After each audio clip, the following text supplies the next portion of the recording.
ஆண்டாளுடைய திருப்பாவையில் 5ஆம் பாசுரமாய் இந்த நோன்பு யாருக்காக இருக்கா, அந்த கண்ணனுடைய குணாதிசயங்கள் என்ன என்பதனை 5வது பாசுரத்தில் தெரிவிப்பதை நாம் பிள்ளைகளோடு பேசி கொஞ்சம் தெரிஞ்சுப்போம். மாயனை மன்னு வடமதுரை மைந்தனை. இந்த மதுராங்கிற ஊர் 2 மதுரைகளா பிரிஞ்சிருக்கு. வடதேசத்தில் இருக்கக்கூடிய மதுரை, தென் தேசத்துல இருக்கக்கூடிய மதுரை. இவ கீழே தெற்குல இருக்கக்கூடிய மதுரை கிட்ட பாடுறா இல்லையா, அதனால அங்க இருக்கிறத வடமதுரைன்னு சொல்றான். ஏஷநாராயண ஸ்ரீமான் க்ஷீரார்ணவ நிகேதனஹ நாகபரியங்க முத்ஸ்ருஜ்ய தியாகதோ மதுராம் புரி. பெருமாள் வைகுண்டத்தை விடுத்து ரொம்ப சந்தோஷமா நல்ல ஹாப்பியா மதுரா நகரத்துக்கு வந்தாராம். இந்த மதுரா நகரத்துக்கும் துருவனுக்கும் ஒரு சம்பந்தம் உண்டு, தெரியாதா? துருவன் தவம் செய்த இடம் மதுரா, அதுக்கு மதுவனம்னு பேர். அதனால ரொம்ப சத்தியான க்ஷேத்திரம், பெருமாள் நித்தியவாசம் பண்ணக்கூடிய க்ஷேத்திரம் மதுரா. அந்த மதுராங்கிற மதுரா பாக்யம் அனன்ய போக்யம் ஈடே வசுதேவ வதூஹு ஸ்தனந்தயம் தது கிமபி பிரம்மகிஷோர பாவ திருஷ்யம் தேசிகன் எடுக்கிறார். அதனால மாயனை மன்னு வடமதுரை மைந்தனை, அந்த மாயனை கண்ணனை, மாயான்னு இந்த இடத்துல சொன்ன என்ன அர்த்தம்? மாயன்னா என்ன அர்த்தம்? கண்ணன். அதான் கண்ணன். மாயன்னா ஏன் கிருஷ்ணருக்கு மாயன்னு பேர்? மலையெல்லாம் தூக்கியிருக்காரு, அதனால என்ன தெரியுது? சாக்ஷாத் பகவான். கரெக்ட். அத்தியாச்சரியமா லீலா சேஷ்டிதங்கள் பண்ணுவார். வேற யாராலையும் மலை தூக்க முடியாதுன்னு நினைச்ச போது தூக்குவார். பாம்பை கண்டா படையே நடுங்கும்னு இருக்கும்போது பாம்பு மேல டான்ஸ் பண்ணுவார். ரொம்ப தைரியசாலி, அத்தியாச்சரியமான லீலா சேஷ்டிதங்கள் பண்ணுவார். அந்த லீலா சேஷ்டிதங்கள் செய்வதனால் அவனுக்கு மாயன் பேர்.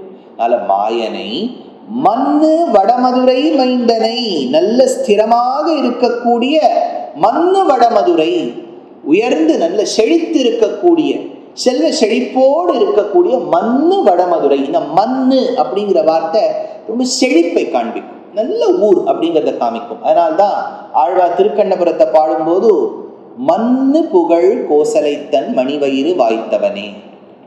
மண்ணு, மாயனை மண்ணு, வடமதுரை மைந்தனை. இவர் எந்த ஊர்ல இருக்கார்? இப்ப ஆயர்பாடியில இருக்கார். ஆனா ஒரிஜினல் பிளேஸ் ஆஃப் பர்த் இது மதுரால. கரெக்டா மதுரா தானே?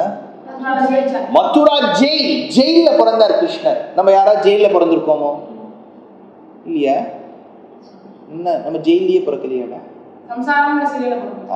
இப்ப நம்ம இருக்கிறதே ஒரு ஜெயில் தான் இல்லையா? கரெக்டாக குவார்டர்லி எக்ஸாம்ஸ் முடிச்சு கொஞ்சம் வீட்டில் அப்படியே ஜம்முன்னு உட்காந்து ஏதாவது கார்ட்டூன் பார்க்கலாமான்னு நினைக்கிறதுக்குள்ள ஹாஃப் இயர்லி வந்துடும். ஹாஃப் இயர்லியை முடிச்சுட்டு ஹப்பாடின்னு உட்காரத்துக்குள்ள ஆனுவல் எக்ஸாம் வந்துடும். ஆனுவல் எக்ஸாம் முடியறதுக்குள்ள அடுத்த கிளாஸ் வரும். வாழ்க்கை எவ்வளோ கஷ்டமா இருக்குல்ல சர்வேஷ். அதனால இதுவும் ஒரு ஜெயில் தான். அதனால கிருஷ்ணர் ஜெயிலில் பிறந்தார். ஆனா அவர் எதுக்கு ஜெயிலில் பிறந்தார்? நம்மளை ஜெயிலேருந்து எடுக்கணுங்கிறதுக்காக பிறந்தார். மாயனை மண்ணு வடமதுரை மைந்தனை அவர் பிறந்த பிறகு வசுதேவர் ஜாகிரதையா குழந்தை இருக்கணுங்கிறதுக்காக கோகுலத்துக்கு கூட்டுன்னு வரணும். அப்போ யமுனையை கடக்கணும். தூய பெருநீர் யமுனை துறைவனை. தூய பெருநீர் ரொம்ப சுத்தமாக இருக்கக்கூடிய வாட்டர்ஸ், ரொம்ப பியூரா இருக்கும் வாட்டர். யமுனை பியூரா இருந்திருக்கு. இப்பெல்லாம் இருக்குமான்னு தெரியல, ரொம்ப பியூரா இருந்திருக்கு. ஆனா ஏன் தூய பெருநீர்னு பேரு?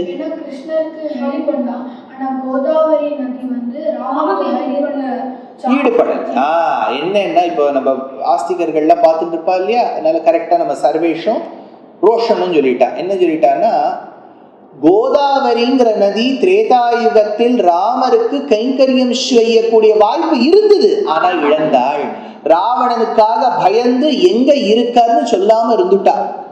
அதனால அந்த கோதாவரி கைங்கரியத்தை இழந்தது போல் நாம் இழக்கக்கூடாது அப்படிங்கிறதுக்காக கம்சனை பார்த்து பயப்படவே இல்லை. சொல்லிட்டா, நான் கிருஷ்ணருக்கு வழி கொடுக்கிறேன்னு கொடுத்தா. Water always flows from higher level to.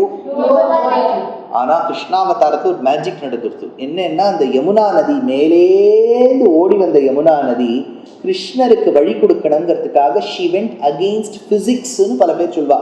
she started flowing backwards.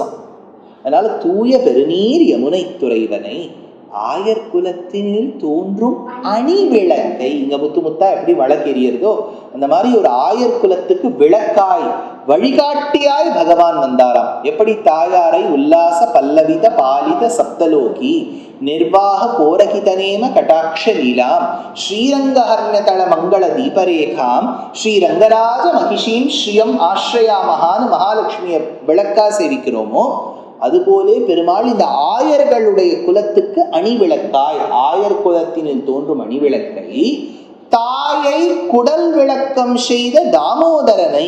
தாய் இந்த இடத்துல பொதுவாக பெரியோர்கள் கொள்ளுவது யசோதையைத்தான். ஆனா நம்ம உடனே என்ன கேட்போம், நமக்கு தான் சீக்ரெட் தெரியுமே, இது யாரோட பிள்ளை?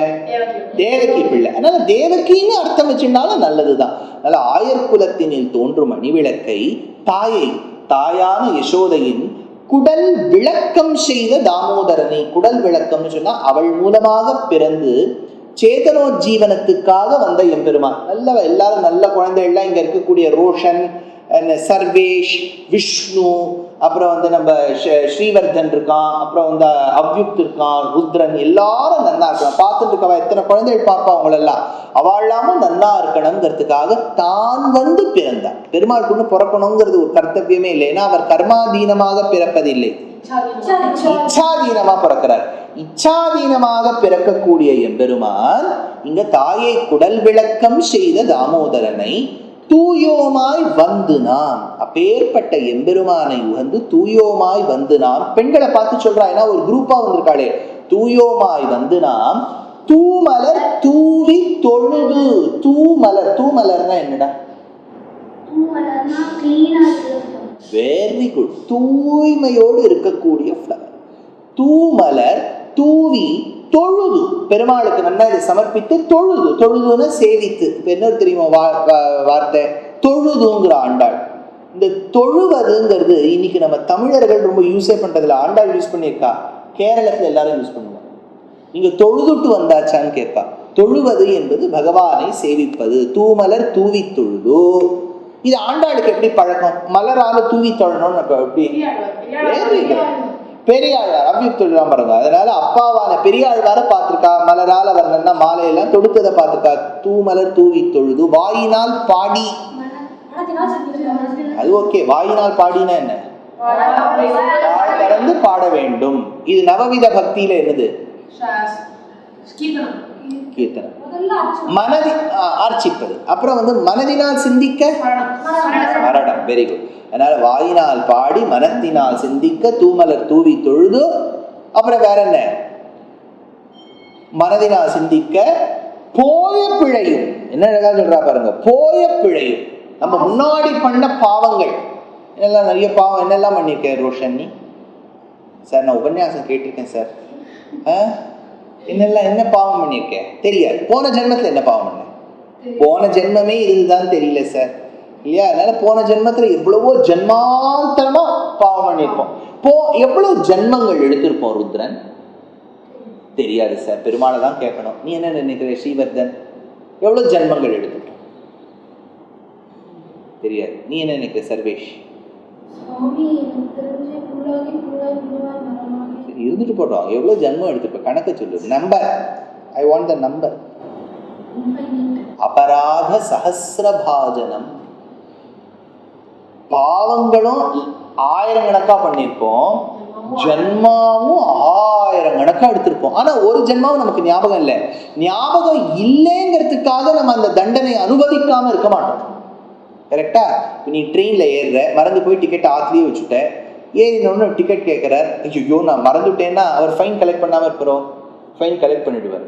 இந்த மாதிரி போய பிழையும் ஜென்மாந்தரமா பண்ண பாவங்களும் புகுதருவா நின்னவும் ஃபியூச்சர்ல பண்ணக்கூடிய பாவங்கள். எவ்வளவு கான்பிடென்ட்டா ஆண்டாள் சொல்றா பாருங்க.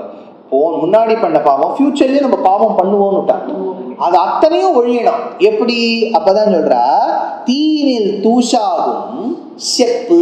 செப்பு நீ சொல்லிவிடு, வாயை திறந்து சொல்லு. எதை சொல்ல வேண்டும்? பெருமாள் நாமாவை சொல்ல வேண்டும். சொல்லிவிட்டால் நீ செய்த பாவம், செய்யக்கூடிய பாவம் எல்லாம் தொலைஞ்சு போயிடும். எப்படி தொலையும்? அந்த ஃபயர்ல என்னத்தை போடணும்? எதை? இப்ப இது ஆண்டாள் என்ன சொல்றான்? பாவத்தை என்ன இது ஒரு குடத்துல வச்சிருந்து கேள. பாவத்தை தீயினில் தூசாகும் செப்பு.